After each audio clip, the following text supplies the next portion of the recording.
And also, if you would please silence your phones, computers, tablets, as a courtesy to the presenters and the attendees, that would be great. So again, this is revolutionizing bridge engineering with generative AI, the OpenBrIM journey, and this will be presented by Kagan Yakar. Take it away, Kagan. Thank you.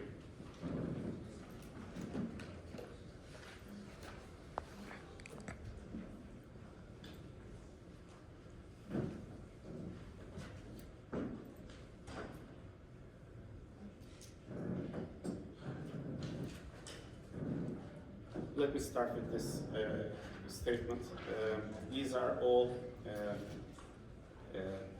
they are not available in current software package as of today, so please do not make purchasing or investment decisions based on the statements. The first part was there, this one, we are working on it. The second thing that I want to mention, we are working with OpenBrIM for the last 9 years, and we did lots of developments. I have an engineering background. So today I will try to convey the information clearly with some basic examples to help to bridge the gap. I hope I can be successful. And let's start. So with OpenBrIM, I mean, there's this hype, this AI hype. And everybody is talking about something new, and whenever there's a software package, whenever they connect it to the ChatGPT, they say like there's this new AI. But actually, we are working on this idea for the last 9 years. So it's not like we are not even using ChatGPT or any library out there.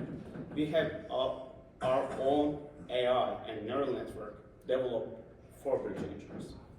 So I'm going to just show you one example of what does that mean. Now, for us as bridge engineers, alignment is one constraint. We start with constraint number 1. We import that from a land.xml file. Second constraint can be, let's say, digital terrain model or utilities or other 3D models around your project area. You step by step introduce some constraints to the model. So now we introduce the map, the digital terrain model, let's say. And the second step, after you do these things, let's say bridge start and bridge end is another constraint. After you enter these constraints, now there's preferred parameters. But it doesn't mean that these preferred parameters will be your final parameters. So we are entering the number of spans, cross-frame spacing, girder spacing, and we just generate, and you see, somehow I need to,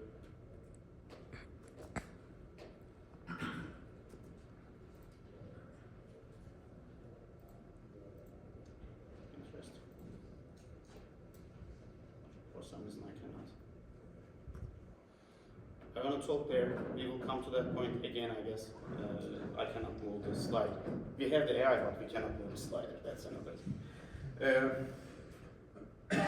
So when you have all these constraints, and when you introduce the preferred parameters, and when I say preferred parameters, I'm really talking about span length, how many girders you want for this project, some of cross-frame spacings.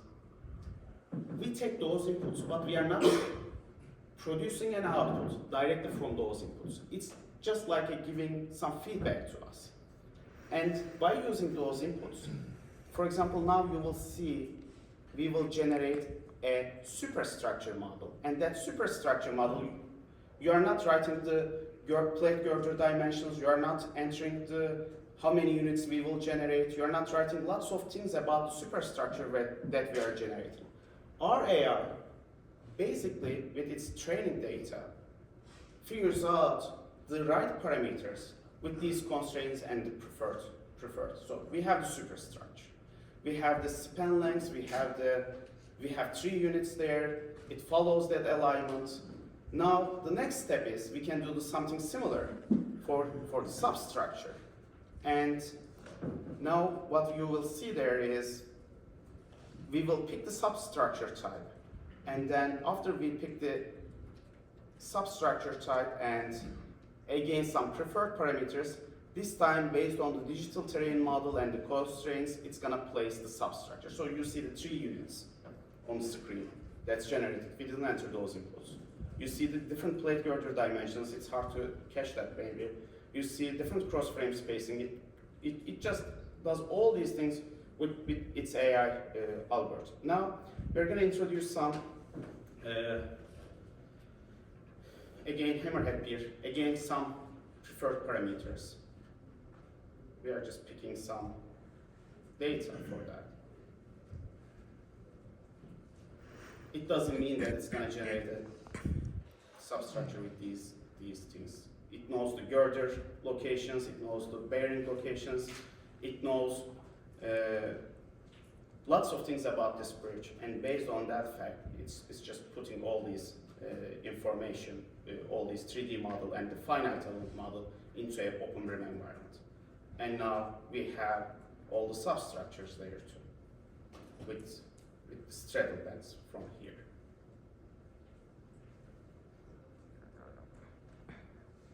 So for example, we didn't enter the drill shaft diameter there. It thought like it needs a little bit bigger drill shaft. We didn't enter the elevation of the foundation. It figured out from the digital terrain model. So all those things, as you see in 5 minutes, you have this bridge with this finite element model. So now that's the output. So once the AI is there, once we make this public, you will enter a bunch of constraints and you will create a bridge in 5 minutes similar to this one. But how OpenBrIM makes the impossible possible?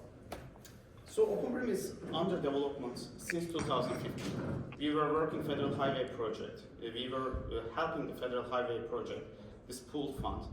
And back in 2015, founder of the company actually wanted to create this parametric library objects. And I think developing those parametric library objects for the last 9 years made that video possible, because now we support all these different bridge types. We now support, we know the relationship between the 3D model, finite element model, and the code chain part. So let's jump to what's hard problem for AI. In some cases, the hard problem is, you can think like, for example, playing chess can be a hard problem for AI. But despite the complexity, it's a finite rule-based game. So, and that's why if you make one problem finite and rule-based, it becomes easier for AI. Dynamic environments, on the other hand, like autonomous driving, and it requires real-time decisions, it's a harder problem. For example, I'm going to show you this video. Here. You're watching a skilled player play Super Mario. So this is a machine learning algorithm that plays Mario. It's a video from 9 years ago. No human is there. And it has 11 million views. So even 9 years ago, something like this was possible. And the main reason behind that, it's a rule-based game, and you have limited options, like you can just use the arrow keys and the space and stuff like that. And that's why you can train it in that environment. So it's not a dynamic environment. And with the same approach, I'll jump to how we can simplify bridge engineering for the AI. I have this video, maybe you know this. I just wanna,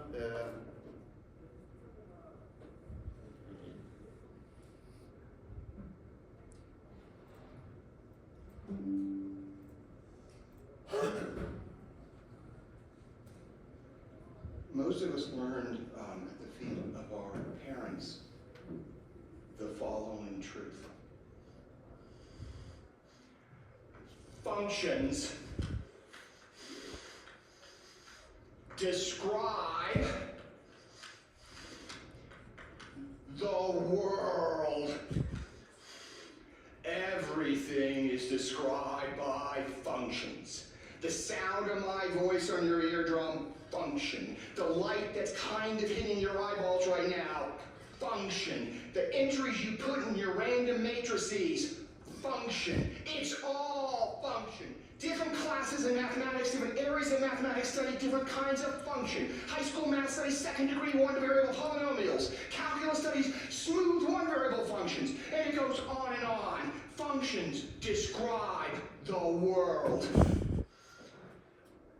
So, it's important for us. So, we created this library. It's Bridge Engineer's function container. OpenBrIM library creates a relationship between the inputs that you enter to these spreadsheets and then the 3D model, 2D drawings, finite element representation, specification checks. So all these relationships defined in our open source cloud-based parametric library.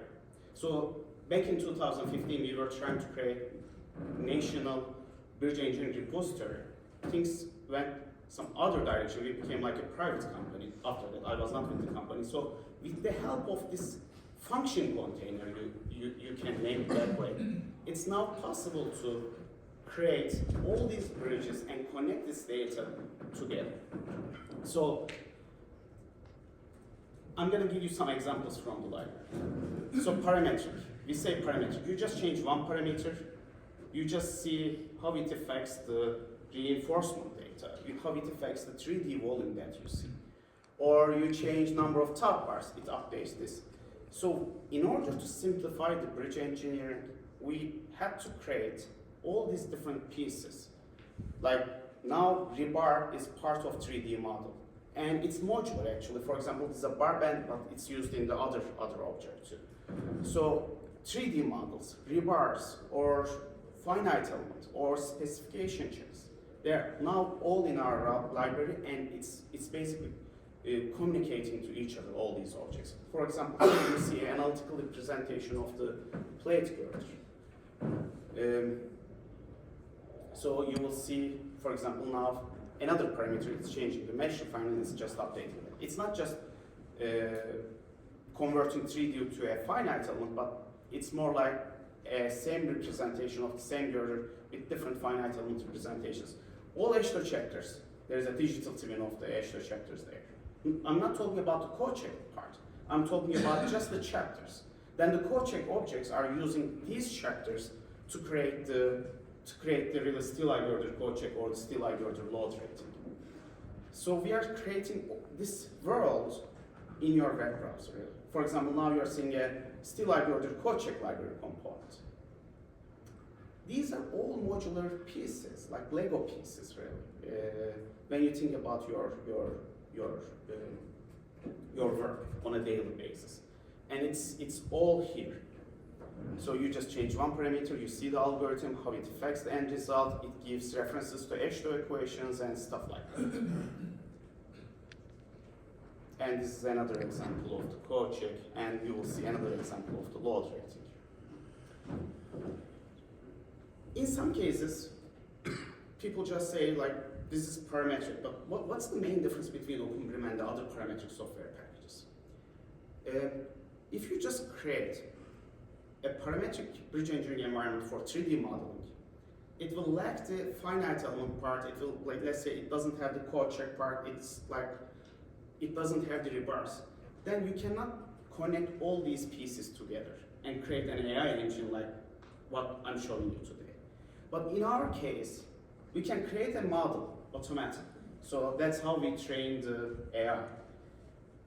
With analysis results, we get finite element results, and they are connected to the code check part, and we validate that model against relevant design codes and specifications. So in our environment, there is an input and there is an output. And basically, since we have all these different representations, we can validate each design and we can train our AI accordingly.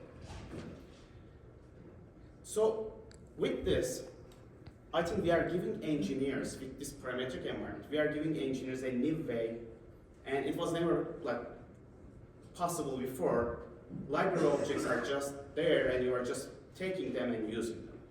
And the second sentence that you see there, I think it's also true. When you're just using all these different library objects parametrically, it's similar to magic somehow. Like you just change a bunch of parameters, every single thing that's related with it is updated. When you do all these parametric stuff, but it's not good enough. So I'm gonna just give you one example. This is just one plate girder. You see 6 parameters there. Web depth, web thickness, top flange thickness, bottom flange thickness, top flange width, bottom flange width. Even if you use right increments according to the fabricators, like their increments, and even if you use logical numbers like the min value, max values, you might end up with 1 million combinations quickly. I'm not talking about bridge. It's just a one plate girder at one location. It produces 1 million different options. And if you try to evaluate each single one of them, and if it takes 0.5 seconds, you end up with 97 hours. I'm talking about just one single plate girder location. So when you do these things parametric, it's not good enough. Number of alternatives and the required resources increases geometrically. Even the human life for one bridge, like maybe if you just try to evaluate every single alternative, it will exceed the human lifetime. So we had to somehow decrease the number of combinations. And that's what ChatGPT is doing. That's what AI is doing, actually. It decreases the number of combinations to something then it evaluates some of the alternatives. So how do we achieve optimal solutions within feasible time and resource constraint? We define a goal. It's called objective function. We design the system to minimize a specific parameter. It can be area of section, it can be volume, it can be like some constraints. So at the end of the day, there's like one long function.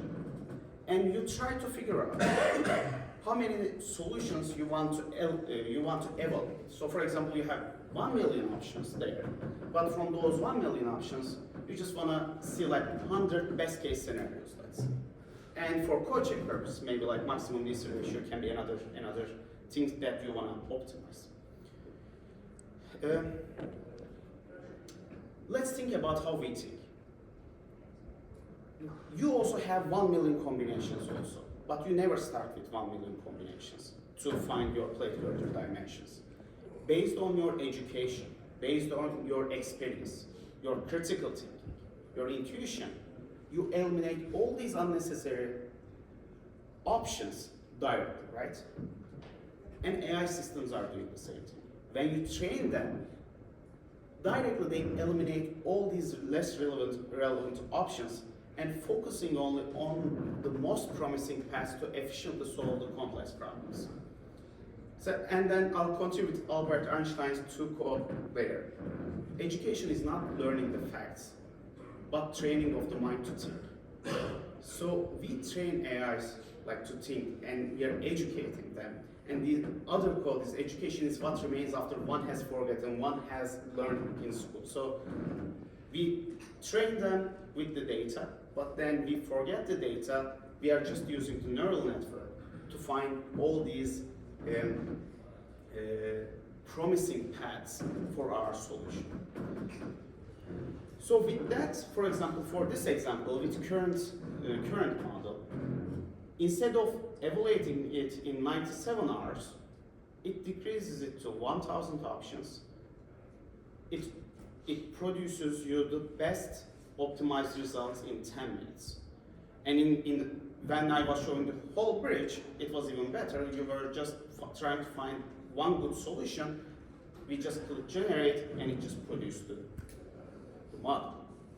Okay, then I showed that video, but how we are really training OpenBrIM on a daily basis. First, we create models with our parametric approach, and then we check if it's okay or not. That's one option that we do on a daily basis. The second, our users are training some part of it. So this is our code check report. You open the code check report, and there's this optimize button. And here you see the same optimization configuration, but you change these parameters. You end up with, let's say, 1 million combinations there. You click optimize, and then neural network reduces that 1 million alternative to, for this example, it reduced to 142,000. And it gives you the best alternative and sorts them and shows you the code check report for each of them. So the goal, whenever you click that optimize, you actually help us to find, with those parameters, how we can connect those parameters to the plate girder section dimensions. So that's the more or less what we do. But the last thing that I'm going to say, can we really trust AI? I'll give two examples. The first example is the first screen. From that first screenshot, you can see that there is a stop sign. No human will stop there, right? But Tesla stops. The connection that it creates between the input and output, the neural networks, can produce some unexpected results. Or the second screenshot that you see there, it understands the distance between the stop sign and the car from the stop sign size. So if you basically come close to the stop sign, it will understand that, okay, here is the distance. Then if you just go away from the stop sign, camera will see the stop sign a little bit bigger or smaller, and based on that, it computes the distance. Neural network figured out a relationship like this. But that's why now the distance computation is wrong with a bigger stop sign, and then it creates a problem for the AI. So since you don't know how it codes the relationship between the input and output, I believe in the next 5 years, the only thing that we will see, it will be a co-pilot to human. And I think Microsoft's marketing here is good. Like Copilot is like a really good way to explain current AI technology today. I don't know what happens like later, but that's our field. So since we cannot trust the results, we cannot directly use its results also. So that's why whenever we produce these models, we merge AI with the traditional methods. We have the 3D model, we have the finite element model, finite element analysis, spec checks, and 2D drawings. So when you merge AI with all these other different tools, then it becomes really valuable for the bridge engineers. And I'm gonna end this presentation with metrics code. We as OpenBrIM engineers are the architects of this environment. We created OpenBrIM, and we have been waiting for you. Thank you for giving me this opportunity.